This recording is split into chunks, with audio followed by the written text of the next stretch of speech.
Hello, good morning.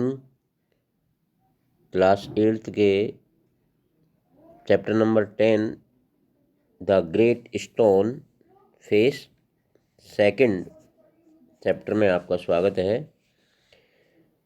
जैसा बच्चों आप जानते हो, ये अपनी बुक फर्स्ट हनी ड्यू का लास्ट चैप्टर है।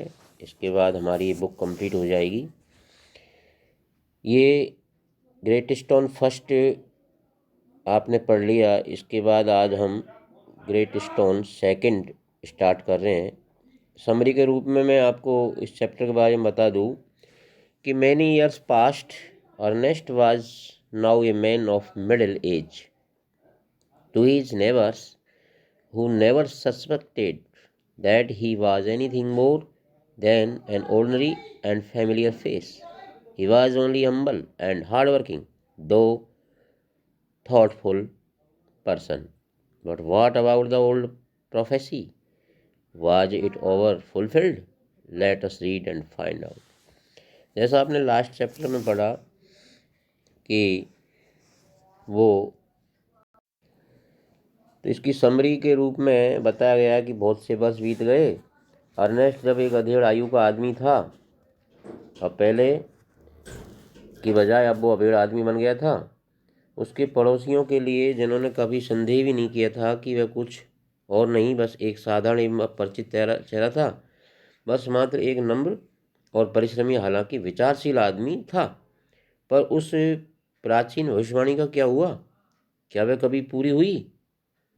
तो आओ चलो पढ़ते हैं और इस चैप्टर में पता लगाते हैं। The years hurried on and brought white hairs upon the head of Ernest and made wrinkles across his forehead and furrows in his cheeks. He was an old man, but not in vain had he grown old. More numerous than the white hairs on his head were the wise thoughts in. अब जो कई वर्ष बीत जाने के बाद Ernest था, उसके सिर पर बाल सफ़ेद हो गए, उसके ललाट पर झुर्रियाँ पड़ गई, गालों में गड्ढे पड़ गए, बूढ़ा आदमी हो गया। पर वह व्यर्थ में ही बूढ़ा नहीं हुआ था। उसके सिर पर सफ़ेद बालों से भी ज़्यादा उसके मन में समझदारी के असंख्य विचार थे।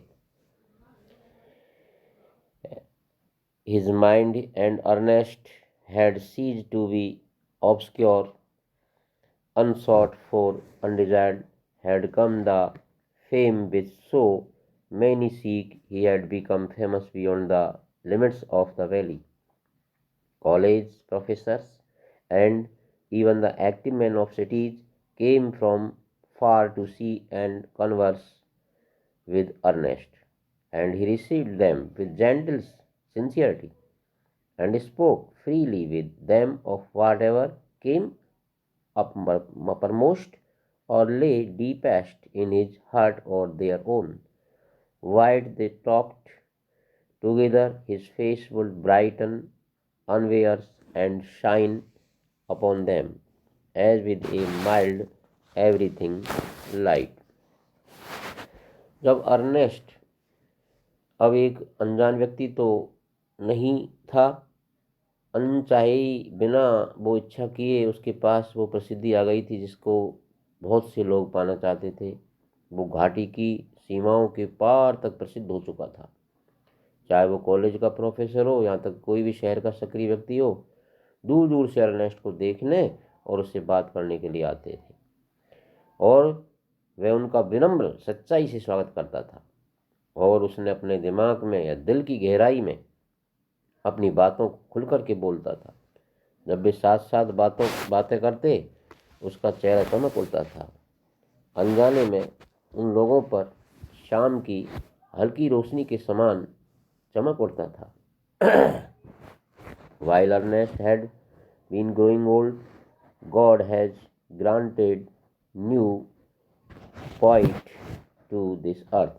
He too was native the valley, but had spent the greater part of his life distant cities, pouring out his sweet music everywhere. Neither was the great stone face forgotten, for the poet had celebrated it in a poem. The songs of this poet found their way to Ernest. He read them after his customary toil, seated on the bench before his cottage door. As he read, he lifted his eyes to the mountain. तो जैसे ही वो कोई भी व्यक्ति आता उससे बातचीत करता तो उसका चेहरा चमक उठता था। और अब एक दिन क्या होता है कि अर्नेस्ट जब बूढ़ा होता जा रहा था तो भगवान ने एक नया कवि इस पृथ्वी को दिया। वह भी घाटी का एक निवासी था, किंतु उसके जीवन का जो अधिकतर भाग वो दूरस्थ शहरों में हर जगह अपने मधुर संगीत बिखेरते हुए ही बीता था।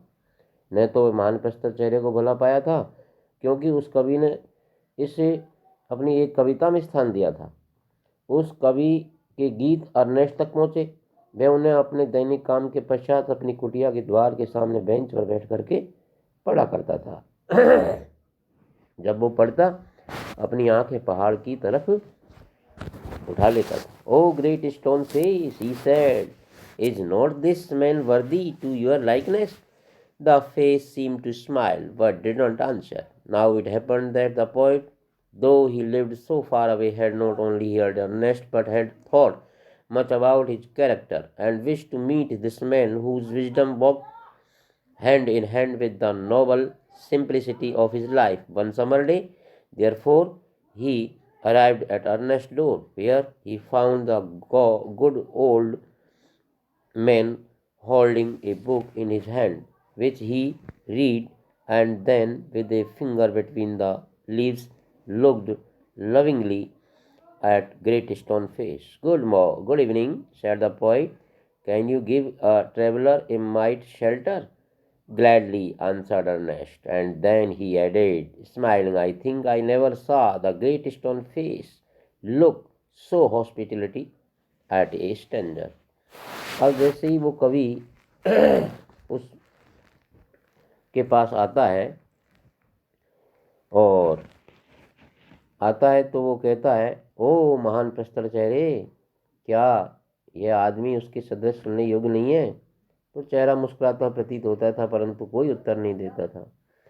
अब ऐसा हुआ कि कवि ने यद्यपि बहुत दूर रहता था, न केवल अर्नेस्ट के बारे में सुना था, बल्कि उसके गुणों चरित्र के बारे में भी उसने बहुत विचार किया था और उससे मिलने की उसने इच्छा की, जिसकी बुद्धिमत्ता उसके जीवन की महान सहजता के साथ साथ फैलती गई थी। इसलिए गर्मी के एक दिन वह अर्नेस्ट के द्वार पर आ ही पहुंचा, जहां उसने उस भले बूढ़े आदमी को अपने हाथ में एक पुस्तक थामे पाया जो पढ़ रहा था, और पृष्ठों के बीच में उंगली रख कर के महान प्रस्तर चेहरे की तरफ प्यार से वो देखता रहता था। नमस्ते, कवि ने कहा, क्या आप किसी यात्री को एक रात के लिए शरण दे सकते हो? बहुत प्रसन्नता से अर्नेस्ट ने उत्तर दिया। फिर मुस्कुराते हुए कहा, मैं सोचता हूँ महान प्रस्तर चेहरे को एक अजनबी व्यक्ति इतने आदर सहित देखते हुए मैंने कभी नहीं देखा। तो जैसे ही वो जाकर के और कभी उसके पास पहुंचता है तो वो उसका स्वागत करता है। द पोइट सैट डाउन, कभी जाकर के बैठ जाता है बिसाइड में, उसके बगल में, एंड अर्नेस्ट टॉक टुगेदर, दोनों साथ साथ बातचीत करते हैं। Never before had the poet talked with a man like Ernest, ऐसे पोइट ने कभी भी जैसे अर्नेस्ट के साथ बातचीत हुई ऐसे कभी नहीं की थी। सो वाइज, इतनी बुद्धिमत्तापूर्ण बातें, gentle and kind. Ernest on the other hand was moved by the living images flung out of the poet's mind. And Ernest listened to the poet. He imagined that the great stone face was bending forward to listen to. He gazed into the poet's eyes. Who are you, my gifted guest? He asked. The poet laid his finger on the book that Ernest had been reading. You have read these poems, said he. You know me then, for I wrote them. Again and again, Ernest examined the poet's feature. He turned towards the great stone face, then back. He shook his hand and sighed. Why are you so sad? Inquired the poet. Because, replied Ernest, all Through life, I have awaited the fulfillment of a prophecy, and when I read these poems, I hope that it might be fulfilled in you. You hoped, answered the poet, faintly smiling, to find to me and likeness of the great stone face. I am not worthy to be its like. तो कवि कहता है कि मैंने इन कविताओं को पढ़ा है और मुझे मैं ऐसा मानता था कि ये जो कविताएं लिख रहा है वही ग्रेट स्टोन फेस है, लेकिन वो कवि कहता है नहीं, मैं नहीं हो सकता, क्योंकि ये तो सब गुण आप में है, आप ही ग्रेट स्टोन फेस फर्स्ट हो सकते हो। तो इस प्रकार तुम इस बात की उम्मीद करते थे, तो उसको मुस्कुराते ही वो कहता है कि तुम इसमें इतने आनंददायक गीत की आवाज़ सुन सकते हो ग्रेट स्टोन फर्स्ट में। आगे वो कहता है एंड वाई नॉट, और क्यों नहीं। अर्नेस्ट ने asked Ernest, he pointed to the book, are not those thoughts worthy? You can hear in them the distant voice of heavenly song, but my life, dear Ernest, has not corresponded with my thoughts. I have had grand dreams, but they have been only dreams. Sometimes I beg faith in my own thoughts. Why then, pure seeker of the good and true, should you hope to find me in the face of the mountain? The poet spoke sadly, and his eyes were wet with tears, so too were those of Ernest. At the hour of sunset, as had long been his custom, Ernest was to speak to a group of neighbors in the open air. Together he and the poet went to the meeting place, arm in arm. From there could be seen the great stone face. जैसे ही वो कहता है अरे क्यों नहीं, Ernest ने पूछा, उसकी पुस्तक की तरफ उसने इशारा किया, क्या वो योग विचार नहीं है? तुम इनमें किसी भी दूरस्थ आनंददायक गीत की आवाज़ सुन सकते हो, किंतु मेरा जो जीवन है वो प्रिय अर्नेस्ट मेरे विचारों के अनुरूप नहीं रहा है। मेरे भव्य जो बड़े सपने थे, किंतु सिर्फ वो बनकर ही रह गए। कभी कभी मैं अपने स्वयं के विचारों से मैं विश्वास नहीं कर पाता हूँ, फिर तुम अच्छाई और सत्य की पवित्र खोजो, मुझे इस पर्वत के चेहरे में ढूंढने की आशा क्यों करते हो? कवि दुखी होकर बोलता है कि उसकी आंखें आंसुओं से नम थी, और ऐसी अर्नेस्ट की भी थी। सूर्यास्त के समय जैसी कि लंबे समय से आदत थी अर्नेस्ट की पड़ोसियों को एक समूह को खुली हवा में प्रवचन देना था, और वो कभी हाथ में हाथ डाले सभा स्थल पर साथ साथ गए। यहाँ से महान प्रस्तर चेहरे को भी देखा जा सकता था। Ernest threw a look of familiar kindness around upon his audience. He began to speak to the people what was in his heart and mind. His words and power, because they agreed with his thoughts, and his thoughts had reality and depth, because they harmonized with the life which he had always lived. It was not more breath that the preacher uttered. They were the birds of life, a life of good deeds and selfless love was melted into them. The poet, as they listened, felt that the life and character of the Ernest were a nobler strain of poetry than he had ever written. His eyes filled with tears, and he said himself that never was there so worthy as a sage as that mild, sweet thoughtfulness face with the glory of the white hair diffused about it. At a distance, but the clearly to be seen, high up in the golden light of the setting sun, appeared the great stone face, with white mist around it like the white hairs around the brow of Ernest. At that moment, Ernest's face took on an expression so grand that the poet was moved to throw his arms up and shout, behold, behold, Ernest is himself the likeness of the great stone face. अब जैसे ही आदत थी Ernest की कि वो प्रतिदिन अपने पड़ोसियों को प्रवचन देता था। और जैसे ही वो दोनों साथ साथ वहाँ पर सभा स्थल पर पहुँचते हैं तो अर्नेस्ट अपने श्रोताओं पर चारों ओर से जानी पहचानी दयालुता की वो नज़र डालता है और उसके जो कुछ मन में दिमाग में था उसको लोगों को कहना शुरू करता है। उसके शब्दों में बड़ी ताकत थी, क्योंकि उसके विचारों के जो अनुरूप थे, उसके विचारों में वास्तविकता भी थी, गहराई भी थी, तालमेल भी रखते थे। और मात्र वो केवल फुसफुसाहट ही नहीं थे, जो उपदेशक ने बोला था वो जीवन के शब्द थे। अच्छे कर्म करो, प्रेम का जीवन उसमें घुल मिल गया था। कवि ने जब ये सुना और महसूस किया तो अर्नेस्ट का जीवन और चरित्र उसके द्वारा जो कभी लिखी गई उसकी कविताएं थी उससे भी ज़्यादा उच्च लहजे वाला था।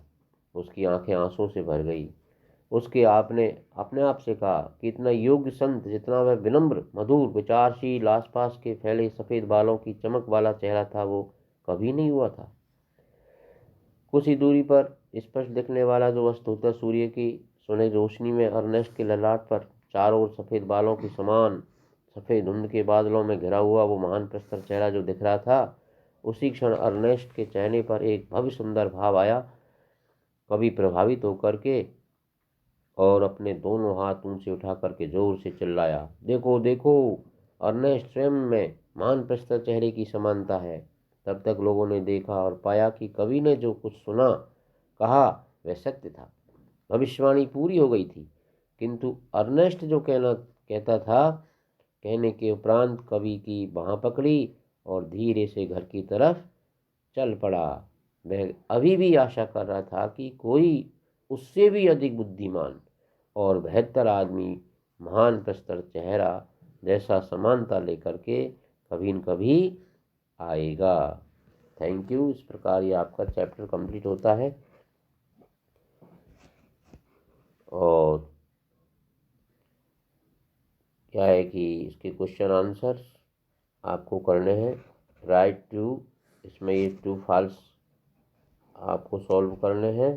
Question answer NCERT book solution पर देख करके आपको सॉल्व करके और मुझे सेंड करने हैं।